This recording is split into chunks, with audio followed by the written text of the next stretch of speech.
Vamos ler do verso 5 ao verso 10 de Colossenses 3. Diz assim a palavra do Senhor: Fazei, pois, morrer a vossa natureza terrena, prostituição, impureza, paixão lasciva, desejo maligno e a avareza, que é idolatria. Por essas coisas é que vem a ira de Deus sobre os filhos da desobediência. Ora, nessas mesmas coisas andastes vós também, no outro tempo, quando vivieis nelas. Agora, porém, despojai-vos igualmente de tudo isto: ira, indignação, maldade, maledicência, linguagem obscena do vosso falar. Não mintais uns aos outros, uma vez que vos despistes do velho homem, com seus feitos, e vos revestistes do novo homem, que se faz para o pleno conhecimento, segundo a imagem daquele que o criou. Vamos orar? Pai, santifica-nos na verdade, a Tua palavra é a verdade. Nos faça santos, como o Senhor é santo. Encha-nos da Tua palavra, de tal forma que não sobre espaço para nós. Crucifica-nos em Cristo, e leva cativo o nosso pensamento, neste momento. Leve cativo o nosso coração neste momento. A Tua palavra, que tem sido lâmpada para os nossos pés e luz para o nosso caminho, venha brilhar aqui essa noite, e que nós possamos ouvir apenas a voz do Senhor. Nós oramos no nome de Jesus. Amém e amém.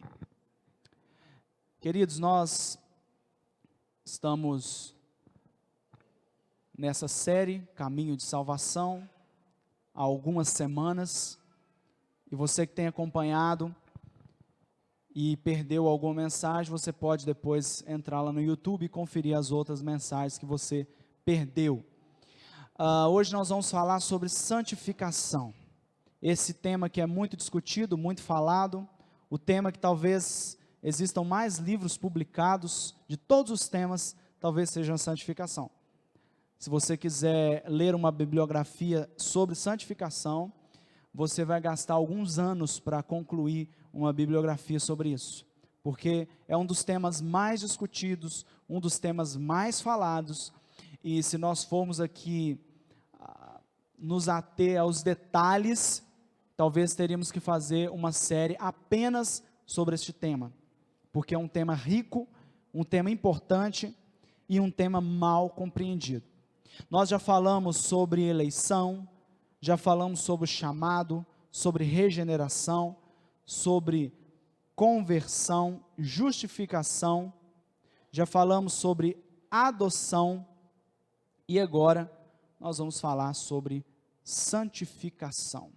Mais um estágio que nós estamos subindo, mais um degrau desta salvação, deste caminho de salvação que Deus preparou para nós antes de todas as coisas, e que Deus vai concluir quando tudo acabar na vinda de Jesus. Este é o caminho da salvação, esta é a ordem da salvação.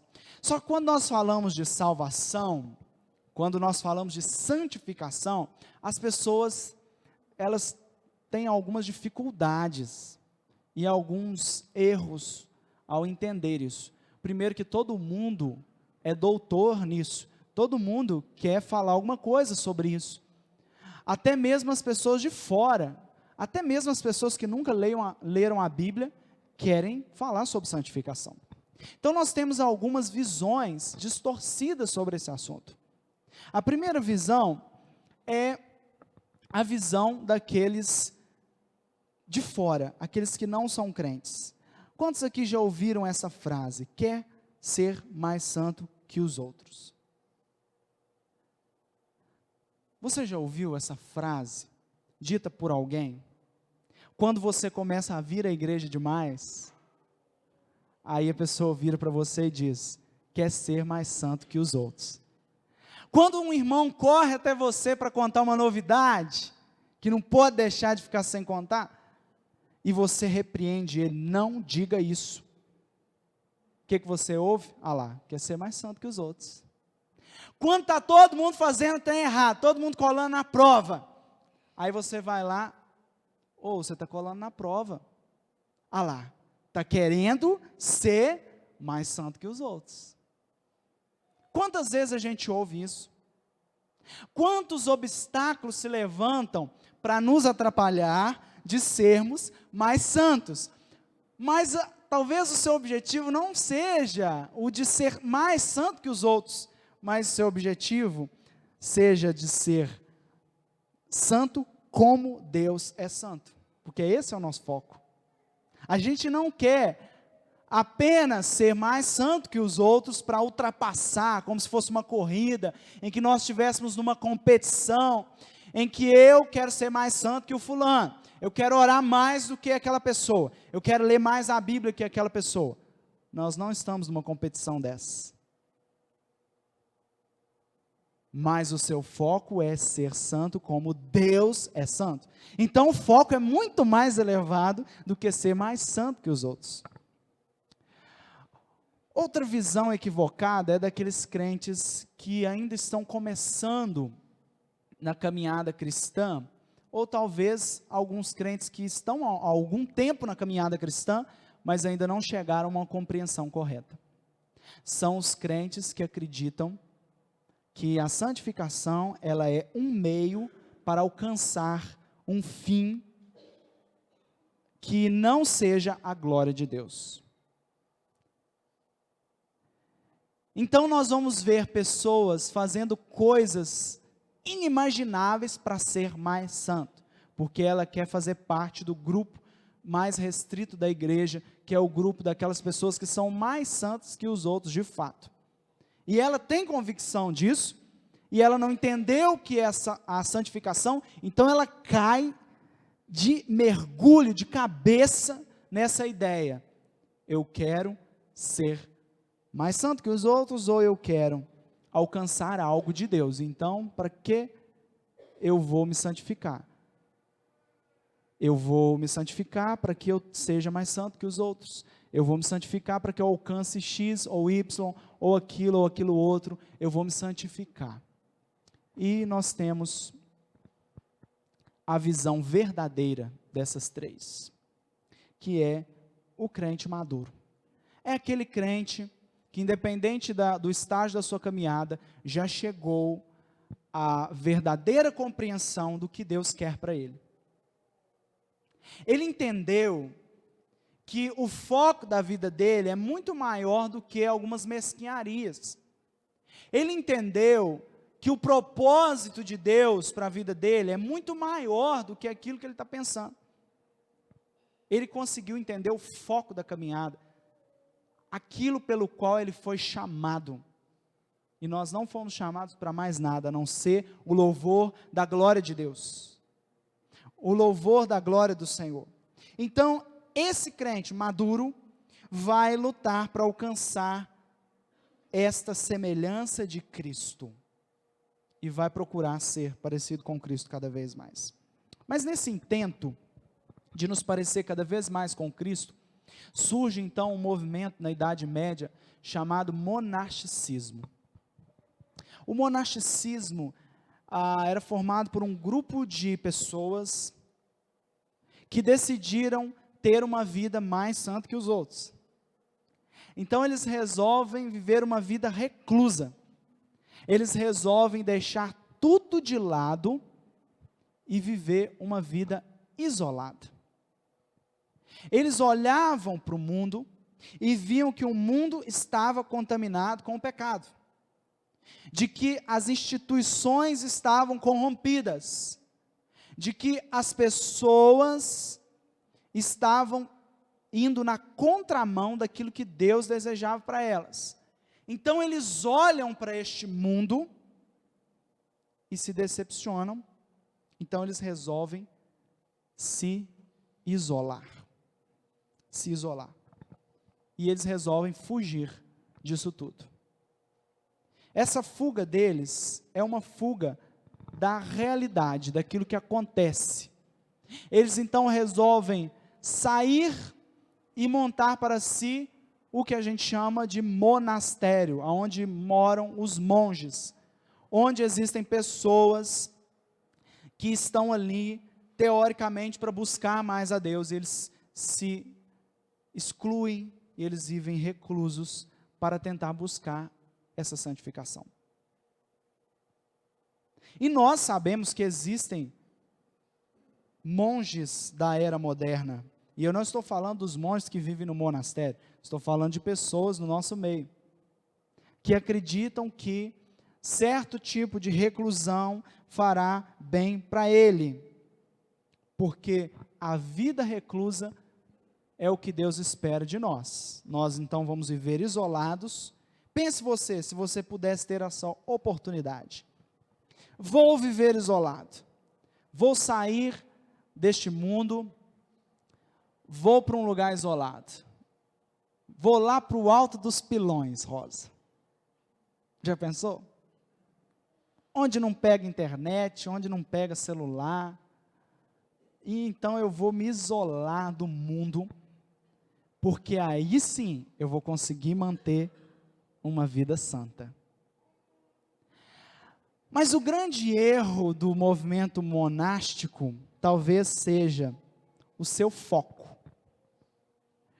O foco do movimento monástico é no externo a eles, ou seja, o seu próximo.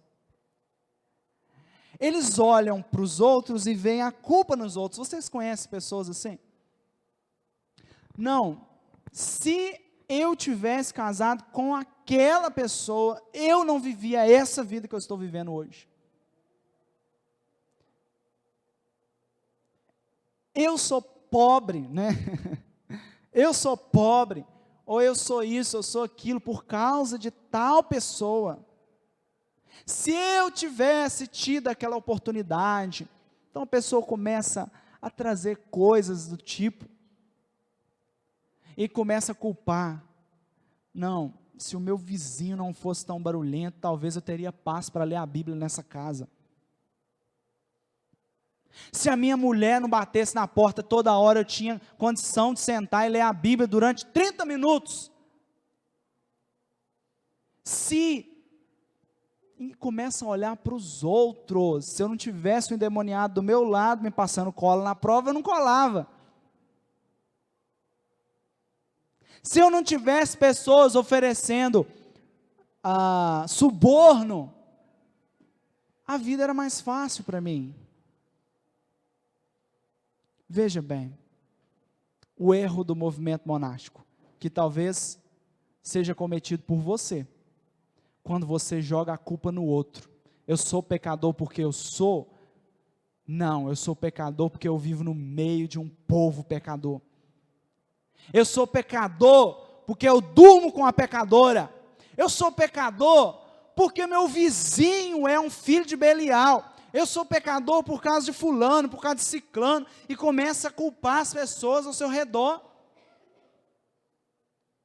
Ele não chegou à conclusão de que o problema está dentro dele, dentro. E ele não entendeu que ele entrou num sistema ou num caminho de salvação, como nós estamos estudando.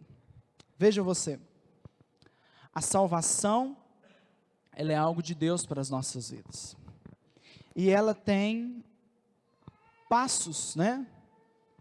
E eu ainda não tinha trazido esta ideia, porque nós ainda não tínhamos estudado a santificação. Mas veja você, como funciona essa saída do pecado de dentro de nós. Nós fomos salvos quando Deus declarou justiça a nós. O Guim que pregou aqui sobre justificação. Deus bateu o martelo no tribunal e nos declarou justos. Nesse momento, nós fomos salvos. Mas nós estamos sendo salvos, porque nós entramos na santificação. E nós seremos salvos quando Cristo voltar, porque nós seremos glorificados. Veja, nós somos salvos do poder do pecado, primeiro da condenação do pecado, depois do poder do pecado. Nós somos salvos da condenação do pecado, depois do poder do pecado e depois da presença do pecado. Veja que a salvação da presença do pecado, ela só ocorre na glorificação. A gente fica ansioso, como será viver num mundo sem o pecado? Porque o salvo, ele abomina o pecado, ele odeia o pecado. Quando ele peca, ele se entristece. Quando ele peca, ele se desespera. Por que eu não sou como Cristo? Este é o sentimento do salvo. Mas o salvo tem que ter a certeza de que na glorificação, aí sim, nós teremos libertação da presença do pecado. Mas enquanto vivermos aqui na terra, conviveremos com a presença do pecado. Bem perto de nós, dentro de nós. Então veja você, o apóstolo Paulo apresenta nesse texto que nós lemos a solução para o nosso pecado.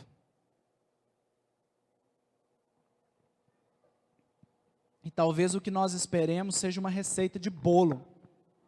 E talvez você imagine que agora você vai sair daqui sabendo como se livrar do pecado e pronto, acabou. Agora sim eu me livro deste pecado, dessa dificuldade que eu tenho. E a pergunta que nós vamos perseguir é essa: qual é a solução para o nosso pecado?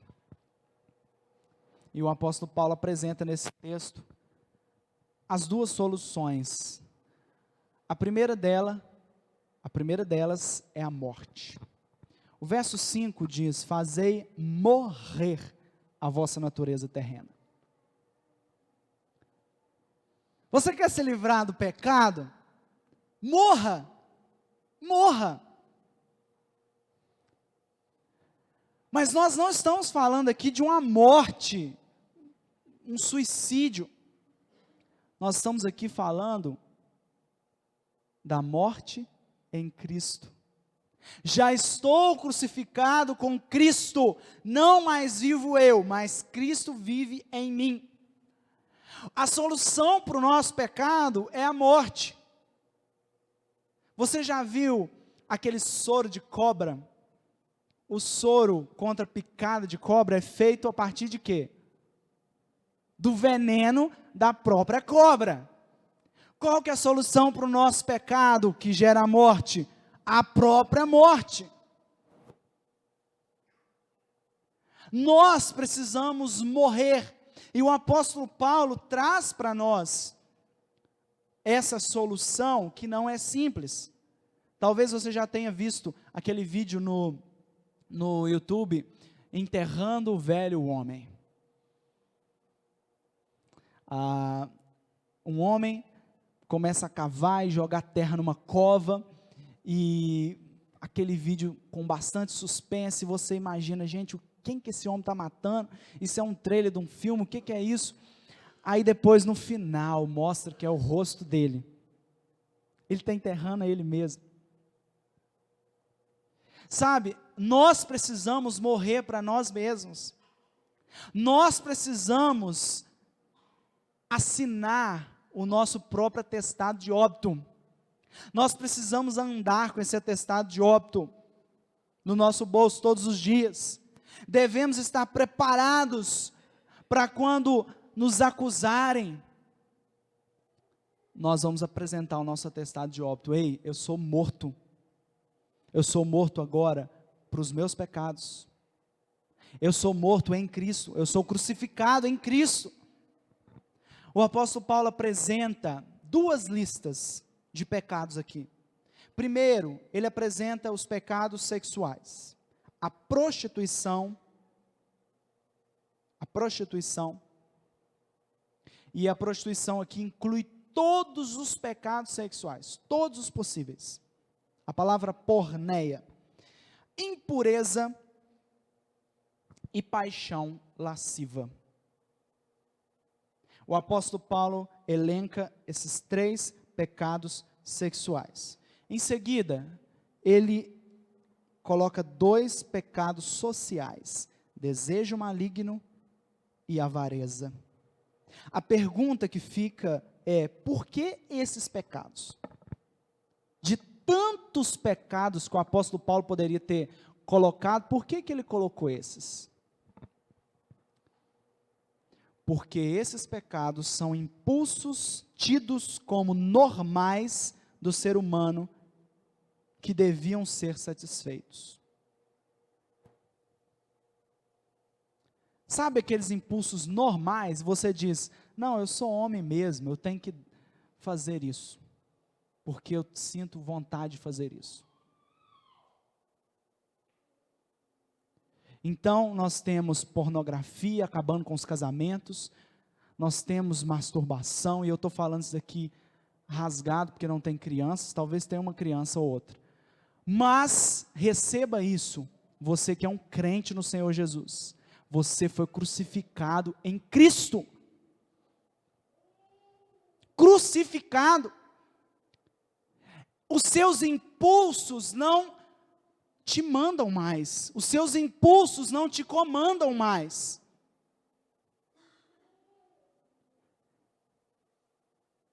Esses pecados, eu poderia falar de cada um separadamente, mas o nosso tempo é curto. Mas, por exemplo, a avareza, que é aquele desejo de sempre ter mais, eu quero ter mais, eu quero juntar mais, e não só dinheiro. Essa avareza aqui no original quer dizer tudo, eu quero tudo mais, eu quero me esbanjar, eu quero me regalar. E eu lembro daquilo que Jesus disse para aquele homem que estava juntando, e ajuntando, e Jesus vira para aquele homem e diz: louco, essa noite vão pedir a tua alma, o que você tem preparado? E nós damos lugar ao nosso impulso, porque é normal. Ah, não, é normal, se eu não fizer isso, eu vou ficar em abstinência. Pense nisso. Você precisa crucificar, você precisa morrer para você mesmo. William Hendrickson diz que todo pecado é egoísmo, adoração de si mesmo, ao invés de Deus. Essa lista de pecados cabe muito bem dentro do nosso ego, porque o pecado nada mais é do que a satisfação do nosso ego. Por que nós temos problemas no casamento? Porque nós queremos satisfazer o nosso ego. Eu tenho certeza que se você abrisse mão daquilo que você quer para outra pessoa, eu tenho certeza a briga acaba na hora. A briga acaba na hora. Mas o problema é esse. O problema é que nós não abrimos mão, porque o nosso ego é grande. Todo pecado é idolatria de si mesmo. Você quer satisfazer-se sexualmente, você quer mais porque você pensa em você. Então, o que o apóstolo Paulo nos coloca é a morte do ego, é a morte daquilo que está nos levando para as trevas, para o inferno. A palavra de Deus diz: segui a paz com todos, e a santificação, sem a qual ninguém verá Deus. Ninguém verá Deus sem a santificação. Então, o que você está esperando para dar andamento nesse processo, na sua vida? E aqui nós temos o erro do monasticismo, o isolamento. Eles se isolavam porque achavam que o problema estava no outro, mas na verdade o problema estava dentro deles. Então eles descobrem isso tarde demais. Quando eles descobrem, e agora? O que nós vamos fazer? Já é tarde. Vamos voltar para as nossas casas? Imagina a cara deles, né? Voltando, alguns talvez casados. Então, eu voltei, né? Porque eu fiquei lá isolado, mas eu vi que o problema estava em mim. Eu vi que a culpa era minha. E quando você é um pecador que reconhece isso, querido, a sua percepção muda. Muda. O apóstolo diz aqui no segundo termo, é a mortificação da carne. A natureza terrena. Como diz a nossa versão, o verso de número 5. Aqui o apóstolo Paulo combate duas coisas que estavam naquela igreja: o ascetismo e o gnosticismo. O ascetismo era aquela ideia: vou ficar sem isso para que eu me santifique. Eu vou ficar sem comer carne, ou eu vou guardar um dia santo, ou eu vou fazer isso para que eu consiga, na ausência disso, ser mais santo. E o gnosticismo era a ideia de que o nosso corpo é mau, o nosso espírito é bom, a nossa alma, e nós precisamos então libertar o nosso espírito dessa cadeia que é o nosso corpo.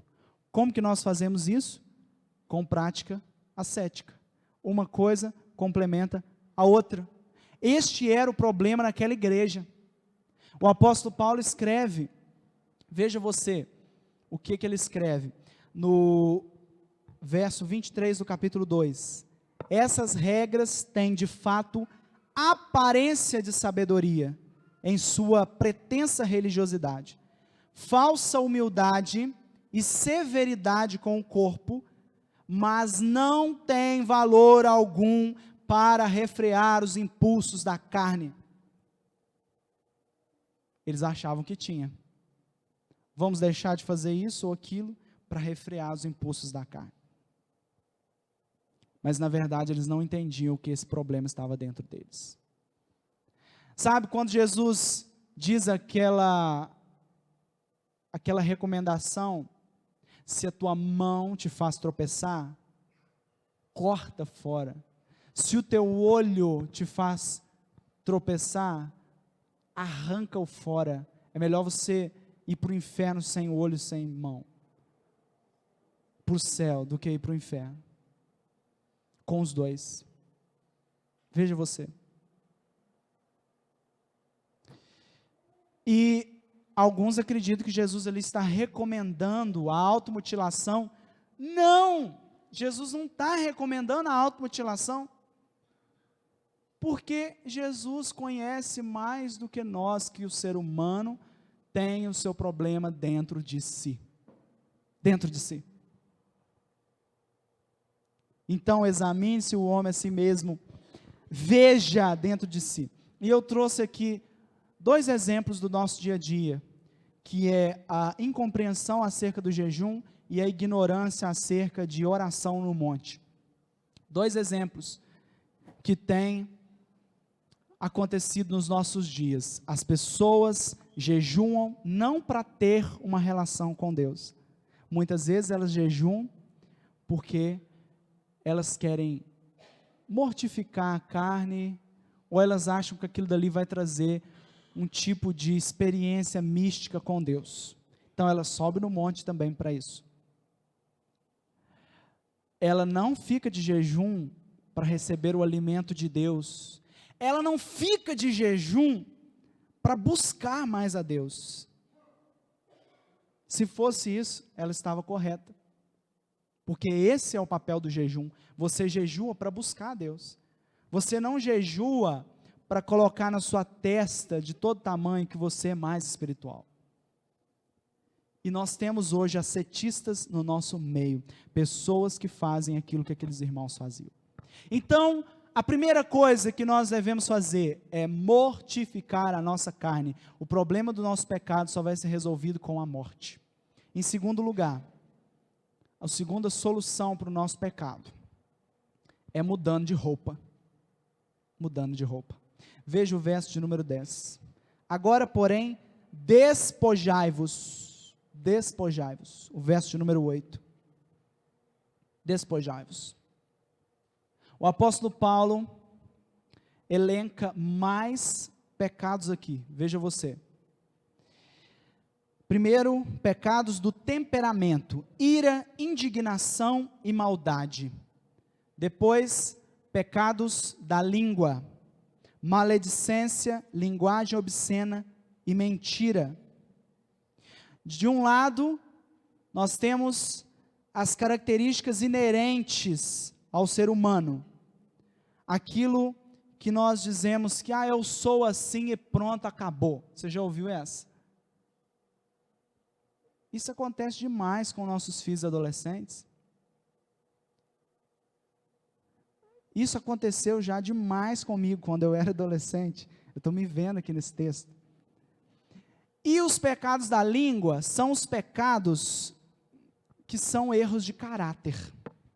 Eles não são considerados apenas pecados. As pessoas do mundo abominam esse pecado.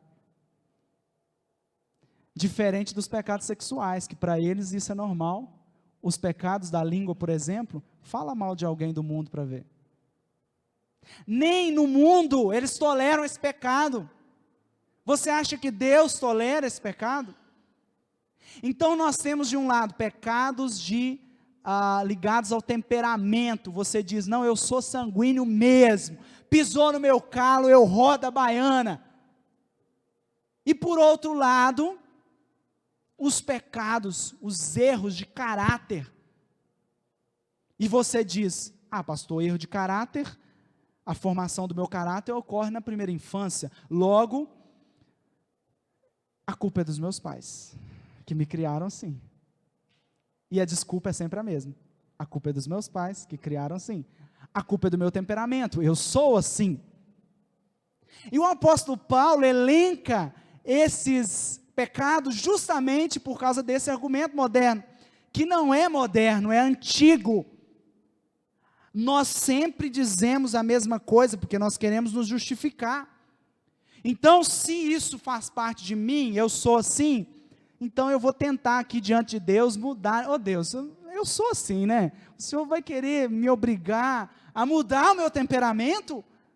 Mas o apóstolo Pedro, na verdade, ele era assim, ele sacou da espada e cortou a orelha do sumo sacerdote. E Jesus joga a Bíblia para você, né? Vai ler a Bíblia. O que eu fiz com Pedro? Foi lá, pegou a orelha do soldado, colou no lugar. Veja você, nós justificamos o nosso pecado com as nossas características de caráter e com as nossas características de temperamento. E nós achamos que está tranquilo. E nesse momento nós cruzamos os nossos braços, porque não precisamos fazer mais nada. Já que eu nasci assim, eu cresci assim, e vou morrer assim. Outra coisa que o apóstolo Paulo diz, já que nós vamos tirar essa roupa, nós estamos mudando de roupa, ele nos manda vestir uma nova roupa. O verso 10, revestistes.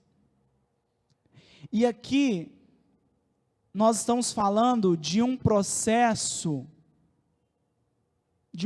que não termina, de um processo contínuo. Despojar é tirar a roupa velha e suja do pecado, e revestir é vestir uma nova roupa. E isso é contínuo, é tirar a roupa velha e suja, vestir a roupa nova e limpa. Tirar a roupa velha e suja, vestir a nova roupa limpa. Isso é contínuo. Despojai-vos revesti-vos. Despojai-vos, revesti-vos. Nós estamos falando aqui de um processo onde Deus e o homem entram em parceria. O interessante do caminho da salvação é que a santificação tem participação humana. A santificação, ela tem ajuda do homem. Deus nos chama, ou Deus nos elege, sem a nossa intervenção. Mas a nossa santificação depende de nós. Se você não colocar seu dedo, querido, não vai. Deus espera que você levante e tome uma atitude. Não venha colocar a culpa em Deus e dizer assim, não, mas eu sou assim, e Deus me fez assim, e agora eu tenho que lutar contra o pecado. Tem que lutar contra o pecado. É um processo onde há participação humana, onde você caminha junto com Deus. Eu costumo comparar a santificação a uma escada rolante, porque as escadas rolantes, elas têm um mecanismo que nos levam de um andar ao outro. No entanto, uma coisa interessante quando a gente chega nos shopping centers, é quando nós vemos algumas pessoas adiantando o passo. Adiantando o passo. Tem uns que não esperam a escada chegar ao final. A nossa santificação é assim. Você coloca os seus pés sobre a escada e Deus vai trabalhando em você. Mas você também pode subir os degraus. A escada está rodando e você também pode adiantar o seu passo. É um processo. Tirar roupa velha, vestir roupa nova. Nós adoramos isso, né? Vestir roupa nova. Isso funciona na nossa caminhada cristã. E eu queria fechar aqui, trazendo apenas 3 aplicações para nós refletirmos. A primeira delas, a igreja é a peça-chave na santificação. Não se isole. Aproveite a oportunidade de Deus para forjar o caráter de Cristo em você. Querido, pare com essa ideia de eu não vou na igreja, porque quanto mais eu convivo com esse povo, como nós dissemos aqui na quinta-feira sobre o movimento dos desigrejados, quanto mais eu convivo com esse povo hipócrita, mais eu me torno hipócrita. Então você diz, deixa eu viver no meu cantinho. Deixa eu viver isolado. Querido, a igreja é instrumento de Deus. Você conviver com pessoas diferentes de você é instrumento de Deus na sua vida. Deus quer forjar o caráter de Cristo em você. Por isso que você tem que tolerar esses irmãos. Por isso que você tem que tolerar o pastor da igreja. Por isso que você tem que tolerar os seus presbíteros, os seus diáconos. Por isso que você aguenta o seu líder de GC. Por isso que você tem que aguentar, porque Deus forja o caráter de Cristo em nós, através dos relacionamentos, como ferro afia o ferro, é assim que acontece, somos afiados pelo relacionamento com o nosso próximo. Mas tem uma segunda coisa que eu queria que você pensasse, reconheça que os temperamentos e impulsos também podem mudar. Eu não estou dizendo que você vai mudar da noite para o dia. Eu não estou dizendo que de uma pessoa estressada, insuportável, você vai se tornar um anjo de candura de hoje para amanhã. Eu não estou dizendo isso. Eu estou dizendo que é possível, porque senão o apóstolo Paulo não tinha escrito isso. E queridos, eu estou em plena consciência, e eu falei isso hoje no curso de pregação, nós não podemos ser pregadores que não conhecem o seu público. Você tem que conhecer o seu público. Eu estou de plena consciência que todos esses pecados aqui são cometidos por irmãos dessa igreja. Todas as semanas Eu estou de plena consciência. O apóstolo Paulo não escreveu isso daqui para o pessoal do mundo, não. Ele escreveu para a igreja de Colossos. Eu estou em plena consciência que tem irmãos aqui que estão presos nestes pecados: prostituição, impureza, paixão lasciva, desejo maligno, avareza. Irmãos que estão presos na ira, na indignação, na maldade, maledicência, linguagem obscena, mentira. Eu tenho plena consciência disso. E eu tenho plena consciência para te dizer que se você resolver abraçar a santificação e começar a mudar os seus hábitos, é possível você se livrar desses pecados, ou deixar de praticar esses pecados. Mas você precisa reconhecer que o seu temperamento é um empecilho de Deus. Você precisa reconhecer que as suas falhas de caráter precisam ser reformuladas, mudadas por Deus. Em terceiro e último lugar, para você refletir, mantenha o foco em Cristo. Tudo que você precisa é parecer com Cristo. Você não precisa ser mais santo que os outros. Você precisa parecer com Cristo. É lógico que parecendo com Cristo você vai ser mais santo que muitas pessoas, mas esse não é o foco, não é o que te move. Você tem que focar em Cristo, parecer com Cristo, porque algumas pessoas vão olhar para você e vão achar que você, naquilo que você faz, imitando Cristo, eles vão achar que você é mais pecador. Exemplo: você come com pecadores porque você prega o evangelho para esses pecadores. Outros vão olhar para você e vão julgar que você é um grande pecador. Mas Cristo vai olhar para você e vai dizer: ele está me imitando, porque eu comi com pecadores. Eu quero orar por você. Feche os seus olhos neste momento. Pai, nós queremos exaltar o teu nome, porque o Senhor nos deu esse processo. O Senhor vai conosco. O Senhor não nos deixa sozinhos. O Senhor caminha conosco.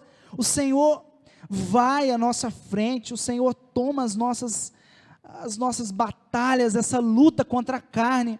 O Senhor nos pega pelas mãos. O Senhor nos leva no colo muitas vezes para nós lutarmos contra o nosso pecado. É uma luta. E nós queremos pedir que o Senhor nos leve ao discernimento de que nós estamos numa guerra. Nós precisamos lutar, nós precisamos tomar a iniciativa. Senhor, nos ajude a parecer mais com o Senhor. Forge o caráter de Cristo em nós. Coloque situações, meios e pessoas para nos fazer parecer mais com Jesus. No nome do Senhor, nos abençoe essa noite. Leva-nos de volta para os nossos lares. E nos dê uma semana cheia da graça e da presença do Senhor, cheia do Espírito Santo do Senhor, para que possamos viver a Tua palavra, para que possamos nos santificar com a ajuda do Teu Santo Espírito. No nome do Senhor, a igreja se coloque de pé para receber a bênção.